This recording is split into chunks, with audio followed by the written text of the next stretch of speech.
So, one thing I thought that might be interesting to talk about is how long does it take to make a lecture? Um,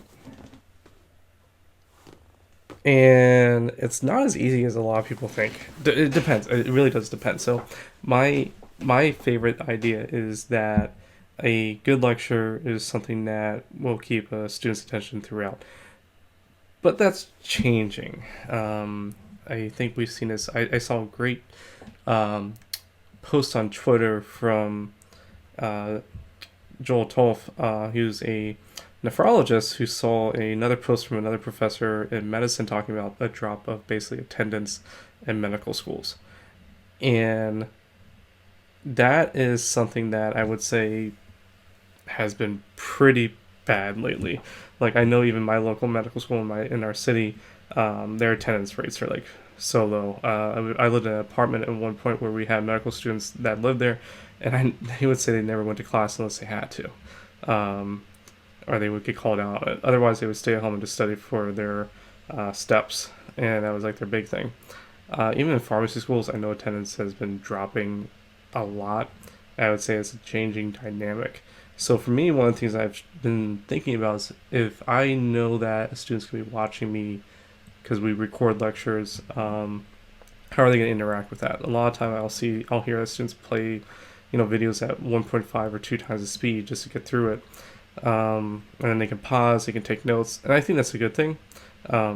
So a lot of my even lectures, I anticipate I have to like, kind of think, okay, what do I do if there are a substantial number of people in class, and what do I do if there's not a lot of people in class? How do I make this material still relevant or interesting and engaging for a different audience? So, I would say like some numbers get passed around is for every hour lecture you give, you will spend 4 hours of prep time for that hour. So if you're giving a 2 hour lecture, that's 8 hours of prep time you do. I would say that probably works for material that needs to be heavily updated or that you're developing fresh. This is why I think a lot of professors don't like to basically take on a class or a lecture that they only give once. The best thing you do is if there's a lecture you give that basically you just need to update on a routine basis because once you can figure out how you want the lecture to go, then you're kind of good. So, for instance, I have like a silk note lecture I give annually. I mean, documentation of subjective objective assessment plan does not change. Like, there's no new best practice. There's no. It's just knowing this material. So for me, it's like, what do I update? Not really in terms of the material itself because it's all there. Rather, what I have to consider is and reflect on is okay. Last year I did this, and I know students were confused on X, Y, Z. So I have to make a note for myself that next year I have to update the material to better address this. Or let's suppose I had a case example, or I did like a homework assessment or something like that. How did students do on it? They did bad or good. This is a reflection on terms of how well I taught the material.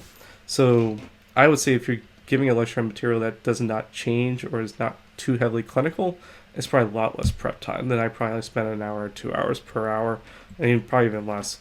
But if like I'm asked to teach something new, then it's intense, especially if it's something clinical like therapeutics or like pharmacology or anything like that. Because if I'm not even an expert in that area, that means I have to spend more prep time.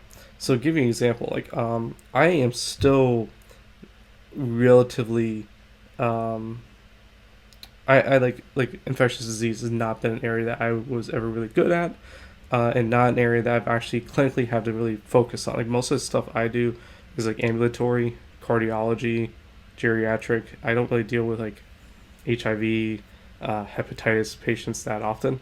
So like when I was back in school, like there was like not it was interferon for a lot of treatment and such, and now you get out and now you have all these new drugs, and it's amazing how far things have gone and progressed in a decade. But if I was to ask, oh, Tim, like give me a lecture on hepatitis tomorrow, I'd probably be like, no way in hell. I couldn't. I couldn't even wing it because I'm so far behind the information. I would have to read up. So if you are completely, or if you're not familiar with the material, that means you have to basically develop it or teach yourself that. So how would you even do that? Well, probably if there's any guidelines or best practice approach to that, you got to read through that, and you have to know like the back of your hand probably, because if you are going to be lecturing, being the penultimate knowledge base in the classroom, and answering students' questions and making it make sense, you're going to have to be the best, smartest person in that room at that point. So getting up to speed, reading landmark trials associated with it, if you want to go into depth with these things. Reading any materials that the students are supposed to go over. So if you have a assigned book chapter, or if you say read, DePiro or some kind of like, one of those big focal books for pharmacy, then that's what you have to go through. And so you're going to miss a lot of time just self-teaching. So that self-teaching could take hours. That's where I can see like maybe not even 4 hours to 1 hour ratio. It could be greater, especially if you're unfamiliar with that territory. Where might that happen? Well, let's suppose you have another faculty get sick or have to step out, or something goes on like maternity or paternity leave, or they go on vacation, and you're asked, you know what, we need someone to step up and do this thing, and maybe you don't have enough teaching, or we notice that you could use more opportunities.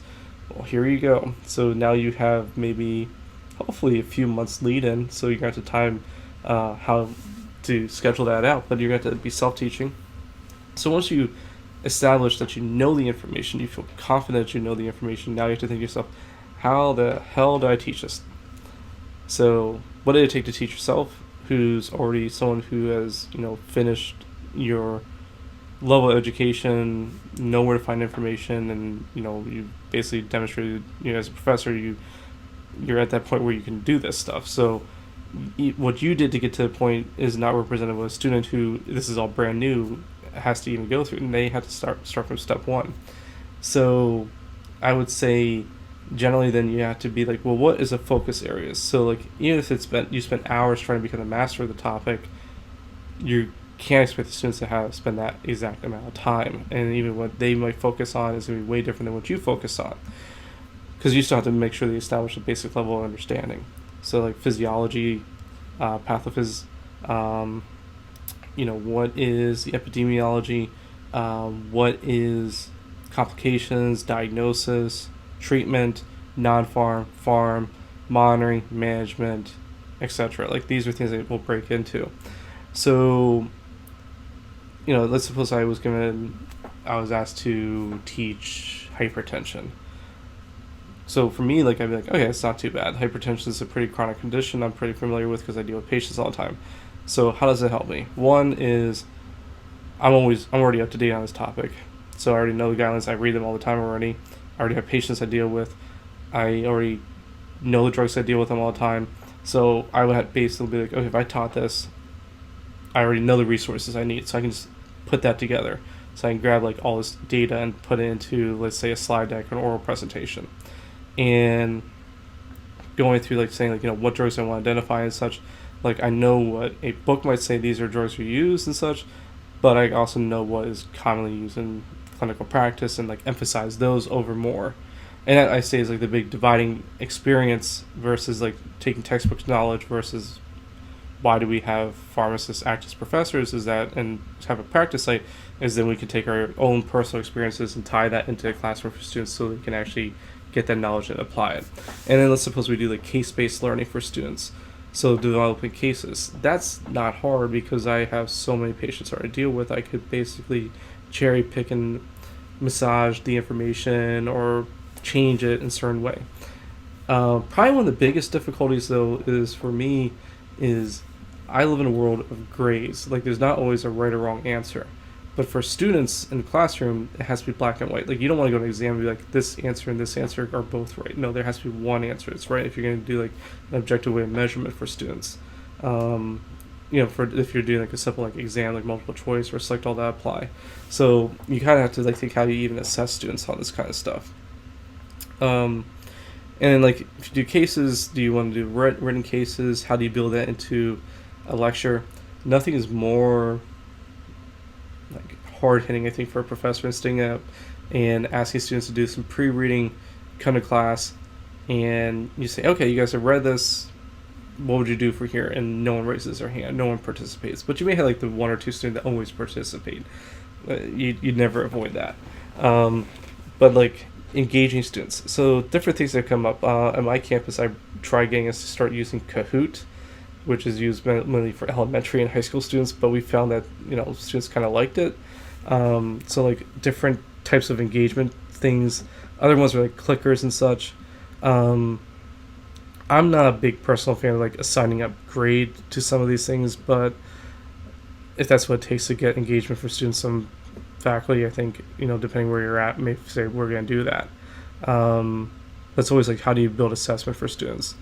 But anyway, getting back to this. So how long does it take to make a lecture? I'm not talking about how to make the lecture like directly here, because that's a whole nother conversation, like how to like meet learning, like create objectives, learning outcomes for that. But I would say like in terms of making lectures for professors, if you're gathering for me, it can be easy if it's something that you do year in, year out. Like if hypertension again, if you were teaching that and there's no new drugs and there's no new guidelines or no new major study saying change practice, nothing really changes. You just have to update the material based on students' needs and how do you want to teach it to better get the information to them.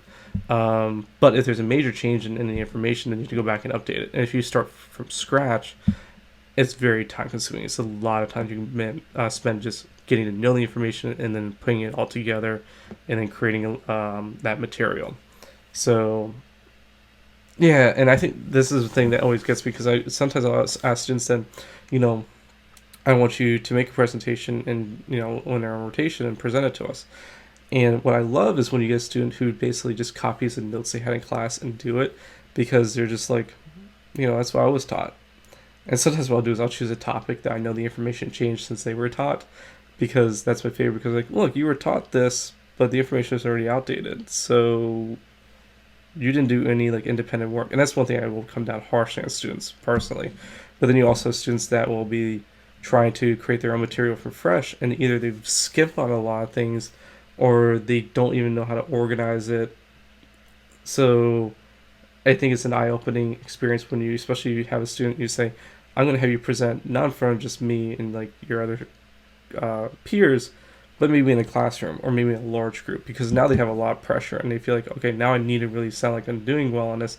And holy crap, like how the hell do you do this? And that's always a very interesting conversation with students, because they start realizing I actually have to put a lot more time into this than I thought I did, just to make this look and sound nice. And then also the one aspect I didn't talk about is practicing. So there's a lot of times like when you give like a new topic, like you may spend time basically mock presenting your lecture or going through it, like timing yourself, like, okay, I say it's a 60-minute lecture, I have created like 40 slides and these like activities in it, let's see how it goes. Okay, and you're like, oh wow, like I'm gonna shoot the time, what do I have to cut out? Or you'd be like, wow, I went through that way faster. Is it because I'm just speaking fast, or is it because I did not actually develop this correctly? Like what's going on? So like even feedback for yourself. And then also you'll also have faculty will have ask other faculty to sit in on their lectures to get feedback on terms of their style of teaching, and things like that will come up. So yeah, hopefully that's kind of interesting in terms of like what we have to think about in terms of when we make this stuff. So thanks, take care, have a good day.